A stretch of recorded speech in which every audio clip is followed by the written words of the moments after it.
Esdras, chapitre 5. Agé, le prophète, et Zacharie, fils d'Iddo, le prophète, prophétisèrent aux Juifs qui étaient en Juda et à Jérusalem, au nom du Dieu d'Israël. Alors Zorobabel, fils de Shealtiel, et Josué, fils de Jotsadak, se levèrent et commencèrent à bâtir la maison de Dieu à Jérusalem. Et avec eux étaient les prophètes de Dieu qui les assistaient. Dans ce même temps, Tatnaï, gouverneur de ce côté du fleuve, Shethar-Boznaï et leurs collègues, vinrent auprès d'eux et leur parlèrent ainsi. « Qui vous a donné l'autorisation de bâtir cette maison et de relever ses murs ?» Ils leur dirent encore, « Quels sont les noms des hommes qui construisent cet édifice ?» Mais l'œil de Dieu veillait sur les anciens des Juifs, et on laissa continuer les travaux pendant l'envoi d'un rapport à Darius et jusqu'à la réception d'une lettre sur cet objet. Copie de la lettre envoyée au roi Darius par Tatnaï, gouverneur de ce côté du fleuve. Shethar-Boznaï et leurs collègues d'Apharzak, demeurant de ce côté du fleuve. Ils lui adressèrent un rapport ainsi conçu. « Ô roi Darius, salut. Que le roi sache que nous sommes allés dans la province de Juda, à la maison du grand Dieu.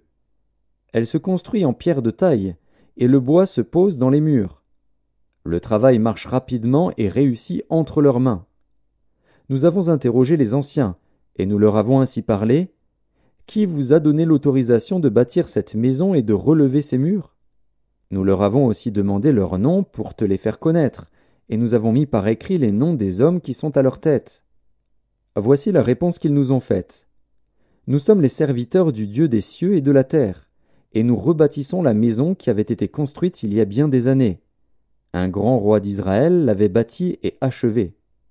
Mais après que nos pères eurent irrité le Dieu des cieux, il les livra entre les mains de Nebuchadnezzar, roi de Babylone, le Chaldéen, qui détruisit cette maison et emmena le peuple captif à Babylone.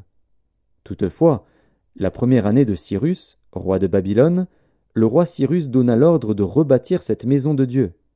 Et même le roi Cyrus ôta du temple de Babylone les ustensiles d'or et d'argent de la maison de Dieu que Nebuchadnezzar avait enlevés du temple de Jérusalem et transportés dans le temple de Babylone.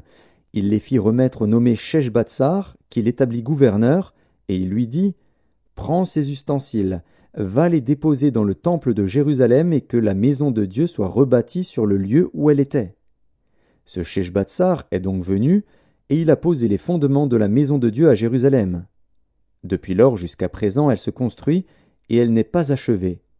Maintenant, si le roi le trouve bon, que l'on fasse des recherches dans la maison des trésors du roi à Babylone, pour voir s'il y a eu de la part du roi Cyrus un ordre donné pour la construction de cette maison de Dieu à Jérusalem.